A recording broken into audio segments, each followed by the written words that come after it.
Jannik Sinner has capped off one of the best seasons on the ATP in the past century after winning the year-end championships at home in Turin. Sinner defeated Taylor Fritz 6-4, 6-4 in the final to become the first man since Ivan Lendl in 1986 to win the ATP Finals without dropping a set. Sinner also stands alone as he dropped just 33 games in his 5 matches, the fewest games a man has lost en route to the year-end trophy. Now, Sinner fans are obviously over the moon with this result, but many fans said that they were underwhelmed with the action and even said the finals were boring. Sinner's dominance begets a bigger question though. Are we in the midst of a weak era in the ATP? Hey, I'm Christian Bassnight and welcome to Christian's Court, where I cover tennis from all angles. If you haven't yet already, make sure you subscribe and click that notification bell so you join Christian's crew, and also so you're notified whenever I post more edgy tennis content like this. I'm going to start by briefly talking about that finals championship between Jannik Sinner and Taylor Fritz. I felt it was a fitting final because Fritz was the one who pushed Jannik the most in the tournament. De Minaur, Medvedev, and Ruud did not bother Sinner at all. This final was very similar to their round robin match too, as the scoreline was the exact same as well. Even though it was a straight setter, I felt that it was still pretty entertaining. Fritz again had just that one breakpoint opportunity in this match, which came in the final game of the opening set, and Sinner saved it with an unreturnable serve. Now, speaking of the serve, Sinner's serving was the big star in this final. He served phenomenally well, hitting 14 aces to 0 double faults. Jannik also made 71% of his first serves in the box and won 83% of his points whenever he did so, and then he won 63% of his second serve points. Fritz served pretty well himself too, as he hit 8 aces to 2 double faults, and the American made 75% of his first serves, and he won 70% of his points on his first serve and 69% of his second serve points. However, Fritz just gave Jannik far more looks at breaking serve as opposed to vice versa, and it wasn't really much that Taylor did wrong. As I mentioned earlier, Sinner's serve was incredibly tough to even break, although Taylor did have some slight openings even aside from that lone break point at 5-4 in the opening set. At 2-1 in the second set, Taylor missed an easy sitter volley that would have put the score at 30 all,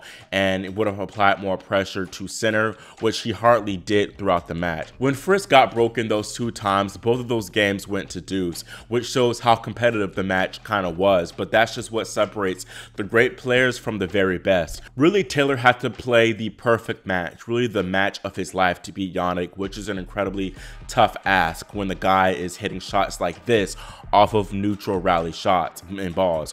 Brett Haber, he asked Jim Courier during the match if there was anything that Taylor did better than Jannik, and Jim said no, and I feel like that just sums it up right there. Sinner is just a class above Taylor right now. Still, it's been a great season for Fritz, although of course he wanted to end it with a title. He won 2 250 titles and made his first slam singles final at the US Open, and that ended a 15-year drought of an American man at a slam final, so that's a great achievement for him. He also is just very consistent on all surfaces, making the second week at all 4 slams that he played in, and he really was just the bane of Alexander Zverev's existence this season, as he sent the German packing at Wimbledon, the US Open, and the ATP Finals and the semifinals. Of course, he now made the ATP Finals final and will finish the season with a new career high ranking of number 4 in the world. I do think that Taylor can win a slam in the future, just as long as he doesn't have to face Sinner or Alcaraz along the way. Now, a common consensus among quite a few tennis fans is that this was one of the most boring editions of the ATP Finals yet. One person by the name of Juan Ignacio on Twitter tweeted, "I used to watch every single second of the ATP Finals, didn't miss a match, even the doubles. My favorite tournament of the year. This time I think I watched about 40 minutes total live. I just didn't find any appeal. Is it the product or a me problem?" And I noticed many people in the comments and the replies said that it was a product problem, and I honestly kind of have to agree. I think it's kind of clear that the WTA is more exciting and compelling than the ATP is right now. There's just so many exciting storylines heading into 2025, like can Arena maintain her dominance at the majors? Can Iga and even Elena Rybakina make a resurgence and claim more slams? Is Coco going to emerge and dominate the tour? And then can Qinwen take home a slam? Not to mention the WTA finals were pretty good quality, and the final match ended with a bang as the Golf vs. Jang championship was very entertaining. Meanwhile, with the ATP finals, the field just was not that exciting to begin with.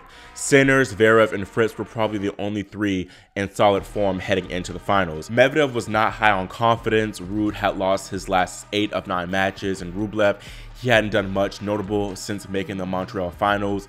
De Minaur, solid player, but has really no big title or accolade to his name, and you really knew that he wasn't going to trouble any of the top guys. He just doesn't have the strong weaponry to do so consistently. The aura also just was not as strong, as the 7-time champion Novak Djokovic's absence was definitely felt. The tournament also just got out to a rough start overall, with Carlitos being under the weather and suffering that straight sets loss to Ruud. And then we had that bizarre Medvedev-Fritz match that saw Daniil act a complete fool. I think many people tuned out after we went 2 whole round robins with no 3-setter, and I personally wasn't that excited about the matches. We did have some decent quality matches, namely I think the Fritz Sinner matches were pretty good, and then I think Taylor's matches with De Minaur and Zverev were competitive, and then I think Carlitos' matches with Rublev and Zverev were entertaining too.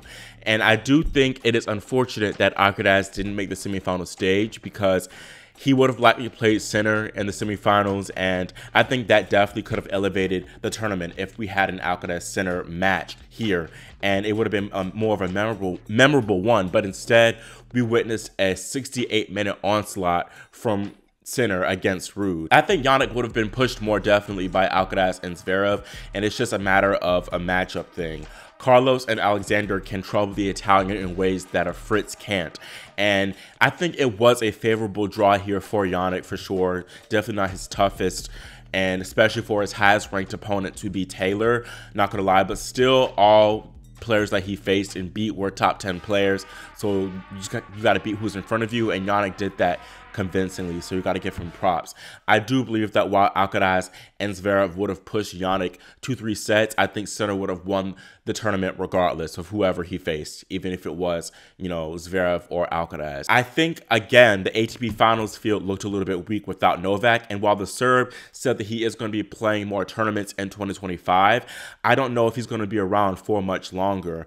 I am a bit concerned, though, because this simply is not a compelling era for men's tennis right now at the top level. Now, I actually do like Jannik a lot, and I find his tennis very entertaining when he's on, but I do not think that him dominating the tour will be a great thing for the sport, being totally candid. Before the Sinner fans drag me in the comments, hear me out. From what I've seen on socials and things like that, unless you're a Sinner fan, Jannik's dominance and his dominant streak just isn't that interesting to the wider public of tennis fans. I acknowledge that some of the people calling this current ATP era weak are Novak and even Carlos fans who are just kind of bitter about seeing Jannik winning everything. By the way, Novak fans who are watching, why do a lot of y'all seem to dislike Jannik? I'm curious. Just please let me know in the comments. Anyways, also I gotta be honest, I feel like the whole doping case has soured some people's perceptions of Jannik, who still feel like he is a cheater. My issue, or just thing with the Sinner dominance, is that he's just very businesslike with it. Jannik is just so good in the clutch that he doesn't make life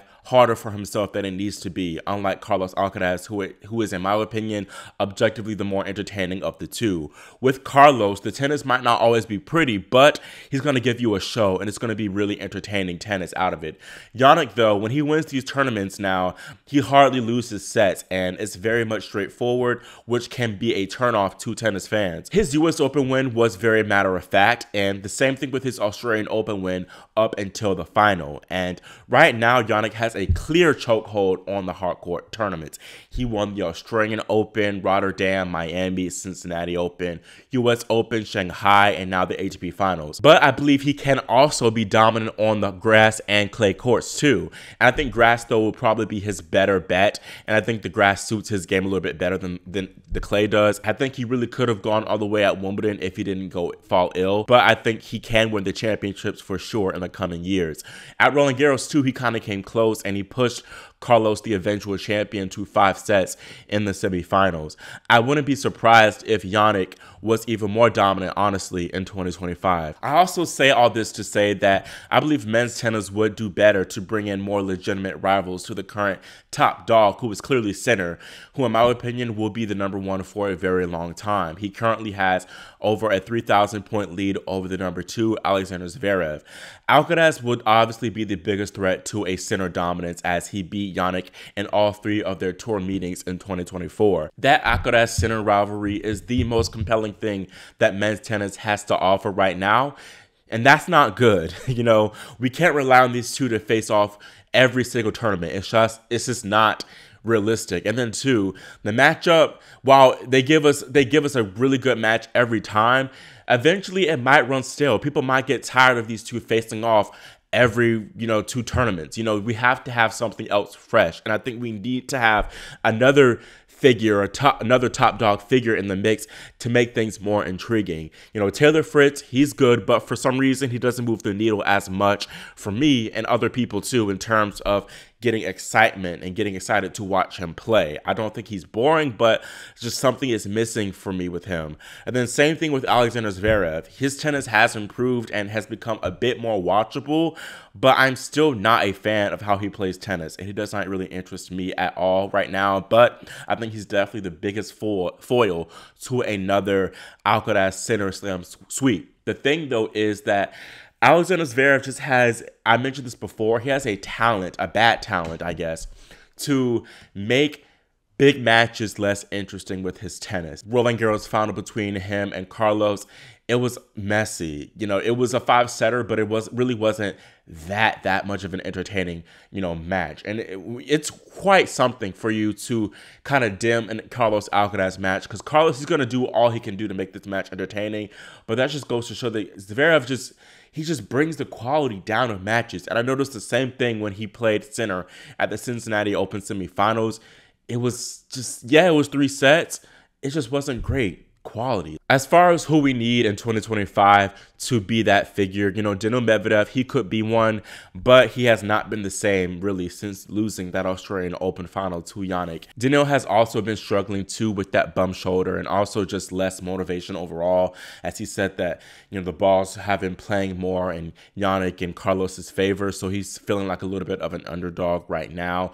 I think it honestly might be time for Daniil to find a new coach, because he cannot beat Jannik and Carlos right now at all. I think that's keeping him from getting his hands on another slam title. We need Medvedev definitely to be back fit and healthy next year and contending for these big titles. Of course, too, we need the GOAT, Novak Djokovic, in the mix.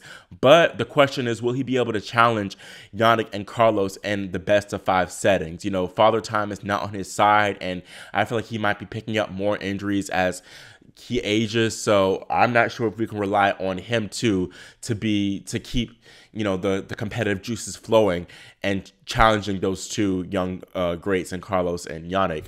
To be honest, it's going to be blunt.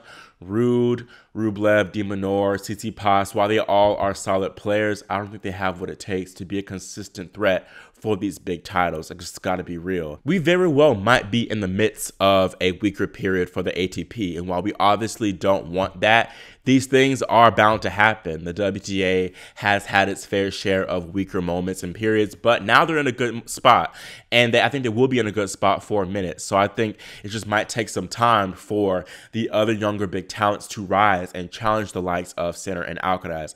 And I mentioned some of them before, but I think Jack Draper, he could be big if he continues to improve and remain healthy. Holger Rune, I think if he finds out how he wants to play tennis, he can definitely emerge and perhaps give us that big 3 moment we were all hoping for of the next gen and then rising talent. Artur Fils, I believe, too, can be something big. And I think his current rivalry or friend rivalry with Ben Shelton can be great. I think if they face off more on the big stages, that could be huge for men's tennis. And I think it's honestly needed for sure. You also have the likes of Thomas Makac and, Lorenzo Musetti and Sebastian Korda, maybe even Flavio Caboli too. But I think those 4 right now for me will be Draper, Rune, and Fils, and then Shelton too. I think I'm going to be looking for them to really push and hopefully challenge for big titles next year. I do want to give a moment and praise Jannik for just an incredible season that he has had, going 70-6, beating all these top players and doing it ruthlessly. I've been so amazed by his tennis and his ability to kind of rise, because he just has done a complete 180 ever since, I think really the US Open in 2023. We've seen a completely different Jannik Sinner out here, and it's great to see, because if Sinner hadn't come and did what he did, it would have been, I guess, worse now, because as I mentioned, Carlos isn't in great form.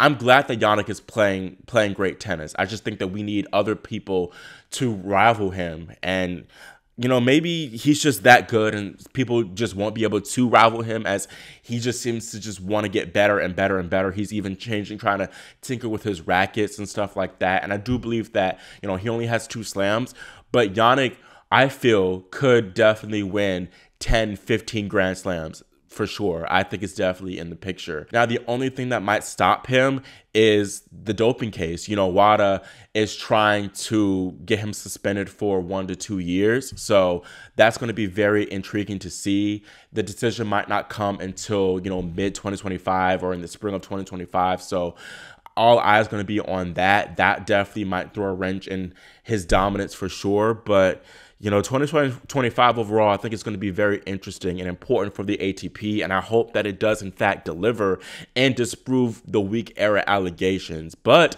if it is anything like we saw at the ATP Finals this year, well, good luck, Charlie. Those are all my thoughts for now on the ATP Finals, and I'm curious what y'all's thoughts are for the year-end championships. Did you even watch the tournament? And if you did, were you entertained, or did you think it was, a little bit boring? Also, I'm curious to hear your thoughts on the discussion of whether the ATP is currently in a weak era. Do you think that any of the younger guns too can emerge and challenge Carlos and Jannik? And if so, who do you think can emerge and do so? Again, let me know in the comments, and also make sure you subscribe and click the notification bell so you're notified whenever I post more content. I have a lot of exciting content coming in the next few months, so you're definitely not going to want to miss it, so stay tuned. Thank you all so much for watching and for your support, and I'll see you all next time here on Christian's Court.